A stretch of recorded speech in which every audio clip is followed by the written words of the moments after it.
Salam Ibu Bapak Saudaraku, hari ini Kamis tanggal 23 April kembali saya dan Ibu Gembala mengajak Ibu Bapak Saudaraku bersukacita memuji Tuhan.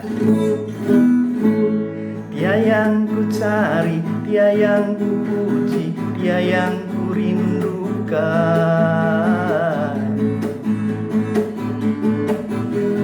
Hari ke hari sampai malamlah ingin ku temukan. Cintanya Yesusku, kasih penebusku, selamatkan jiwaku. Hatiku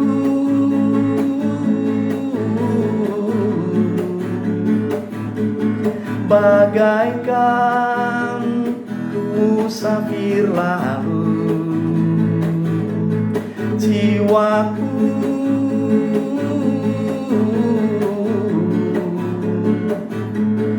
yang haus di padang pasir, ingin ku minum di mata air yang jernih dan penuh kesukaan. Ingin ku minum di mata air yang jernih dan penuh kesukaan. Kita berdoa. Bapa, bagikan rusa yang merindukan air, demikian jiwa kami merindukan Engkau dan firman-Mu. Berfirmanlah, kami siap untuk mendengar. Di dalam nama Tuhan Yesus, bersama kami mendengar firman Tuhan. Haleluya. Amin. Ibu Bapak Saudaraku, saya ajak Ibu Bapak Saudaraku membuka firman Tuhan bersama-sama sebagai kelanjutan dari yang kemarin. Yohanes pasal yang ke-21. Pembacaan dimulai ayat yang ke-20 sampai yang ke-23. Ketika Petrus berpaling, ia melihat bahwa murid yang dikasihi Yesus sedang mengikuti mereka, yaitu murid yang pada waktu mereka sedang makan bersama duduk dekat Yesus dan yang berkata, "Tuhan, siapakah dia yang akan menyerahkan Engkau?" Ketika Petrus melihat murid itu, ia berkata kepada Yesus, "Tuhan, apakah yang akan terjadi dengan dia ini?" Jawab Yesus, "Jikalau aku menghendaki supaya ia tinggal hidup sampai aku datang, itu bukan urusanmu, tetapi engkau ikutlah aku." Ibu Bapak Saudaraku yang kekasih di dalam Tuhan, jangan campuri urusan orang lain, tetapi ringankanlah bebannya. Itu pesan firman Tuhan pada hari ini. Ibu Bapak Saudaraku, kisah ini terjadi ketika Petrus baru saja mendengar bagaimana Tuhan Yesus mengatakan secara terus terang tentang kematiannya yang akan datang untuk mempermuliakan nama Tuhan Yesus, di mana dikatakan ketika engkau masih muda, engkau bebas kemanapun juga, tetapi nanti ketika engkau tua, engkau akan mengulurkan tanganmu, orang lain akan mengikatnya dan membawa ke tempat yang tidak engkau kehendaki. Dan Petrus menerima itu. Dan ketika berpaling melihat Yohanes, murid yang dikasihi oleh Yesus, maka ia bertanya, "Apa yang akan terjadi pada orang ini, Tuhan?" Kalau memakai kalimat saya, Petrus berkata, "Tuhan, kalau aku nanti akan mati untuk mempermuliakan namamu, lalu bagaimana dengan orang ini?" Lalu Tuhan Yesus katakan, "Kalau aku menghendaki, orang ini tetap hidup sampai aku datang, itu bukan urusanmu. Tetapi urusanmu adalah ikut aku, sebagaimana panggilanmu yang pertama dan utama, ikutlah aku." Tentu ketika mendengar ini, Petrus mengingat bagaimana ketika ia dipanggil oleh Tuhan mengikut dia. Dari penjala ikan dijadikan penjala manusia, yang dicatat dalam Matius pasal yang keempat ayat yang ke-19. Dicatat pula dalam Markus pasal 1 ayat yang ke-16 Dicatat dalam Lukas pasal 5 ayat 1 sampai yang ke-11. Panggilannya itu melekat kepada dia, ikutlah aku. Demikian kata Yesus, maknanya adalah berjalanlah di belakangku. Ikuti teladanku, berlakulah seperti aku, bersikaplah seperti yang aku lakukan.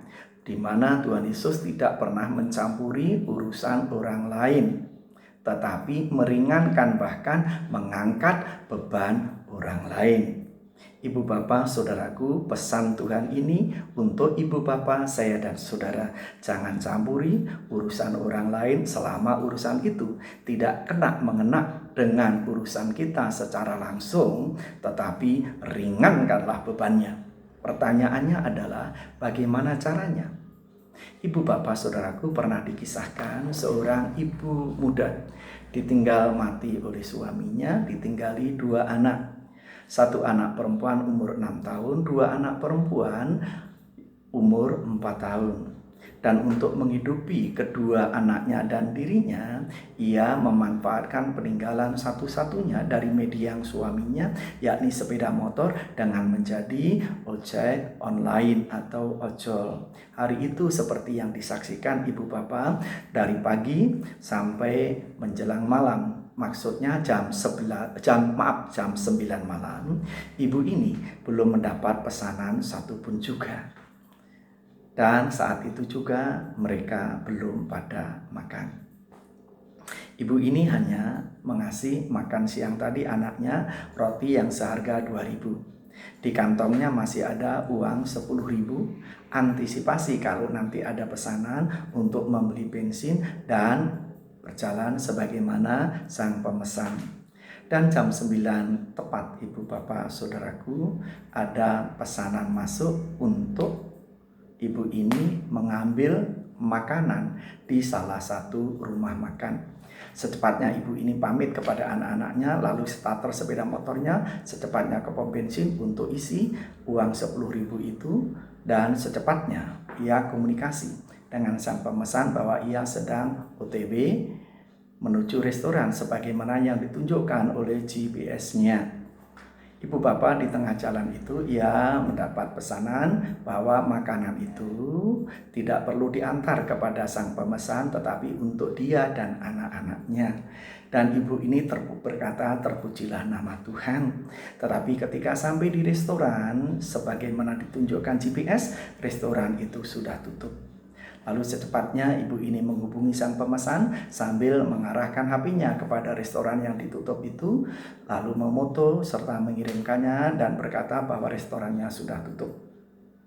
Apakah harus pesan ke restoran yang lain dan diantar ke sang pemesan tadi? Sang pemesan mengatakan, oh tidak, kalau begitu kan harus di-cancel. Dan kalau sudah di-cancel, saya nanti pesan ke ojol, belum tentu yang dapat adalah ibu. Oleh sebab itu ya udah di-cancel saja. Ibu ojol ini meremas jaketnya sambil menangis dan memandang ke langit dan berkata, Tuhan, berkat saya pikir masuk hari ini tetapi gagal. Berarti saya dan anak saya harus kelaparan malam hari ini. Dan ia berkata, Tuhan, di manakah Engkau? Dan di saat ia berkata, Tuhan, di manakah Engkau? HP-nya berdering, dan ketika ia membuka HP itu melihatnya kembali dari ibu itu berkata, Ibu, sudah saya cancel, silahkan Ibu pulang dalam damai sejahtera.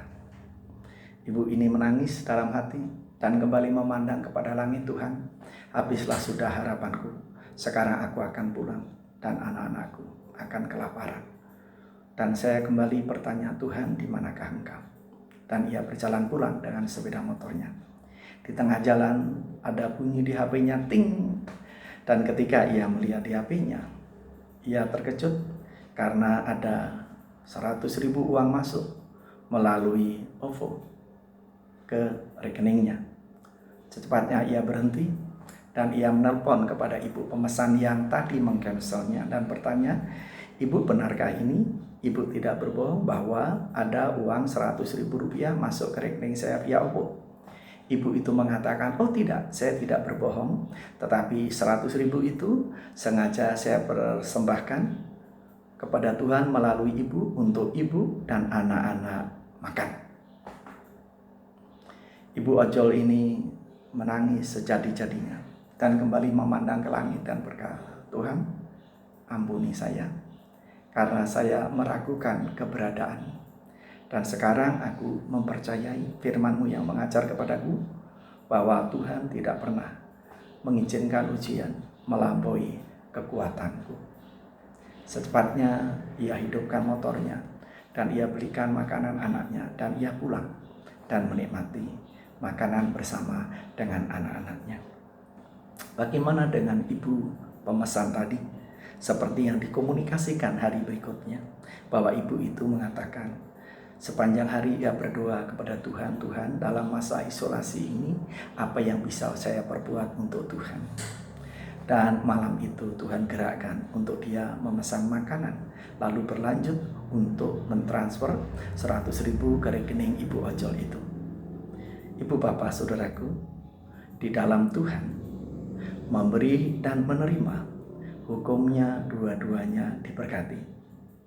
Yang menerima makan enak, yang memberi tidur nyenyak. Oleh sebab itu ibu bapak saudaraku, hari ini mari kita ringankan beban orang lain dengan menjadikan diri kita sebagai kepanjangan tangan Tuhan untuk menjawab doa anak-anaknya. Untuk itu ibu bapak saudaraku yang kasih dalam Tuhan, bersiaplah karena Tuhan akan menggerakkan ibu bapak saudaraku yang sudah diberkati untuk menjadi saluran berkatnya. Tuhan Yesus memberkati ibu bapak saya dan saudara. Tujuannya adalah supaya ibu bapak saudaraku bisa tidur enak dan yang menerima makan enak.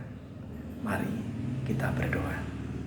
Bapa, kami bersyukur karena Bapa baik yang hari ini mengajar kepada kami untuk kami tidak mencampuri urusan orang lain, tetapi meringankan beban orang lain sebagai wujud kami menerapkan dan meneladani guru kami yang adalah Tuhan Yesus, yang selalu meringankan bahkan mengangkat beban orang lain. Seperti yang Engkau firmankan, marilah kepadaku yang letih lesu dan berbeban berat, aku akan memberikan kelegaan kepadamu. Biarlah hari ini kami diberkati dan menjadi saluran berkat Tuhan, karena kami tahu memberi dan menerima di dalam Tuhan dua-duanya menikmati berkat. Yang menerima makan enak, yang memberi tidur nyenyak. Biarlah kami boleh menikmati berkat-Mu sepenuhnya. Berkati sepanjang hari ini dan berkati bangsa dan negara kami, pemerintah kami, dan kami semua biarlah bekerja sama untuk mempercepat proses penghentian virus ini, sehingga kami semua kembali kepada kehidupan normal, di mana kami boleh kembali bekerja, belajar dan beribadah sebagaimana biasanya. Kalau saat ini masih isolasi diri, belajar di rumah, bekerja di rumah, beribadah di rumah, kami laksanakan dalam berkat dan pimpinan Tuhan dengan penuh syukur dan sukacita. Terpujilah nama-Mu Bapa, di dalam nama Tuhan Yesus kami alaskan doa kami ini. Haleluya. Amin. Selamat pagi, Tuhan Yesus memberkati.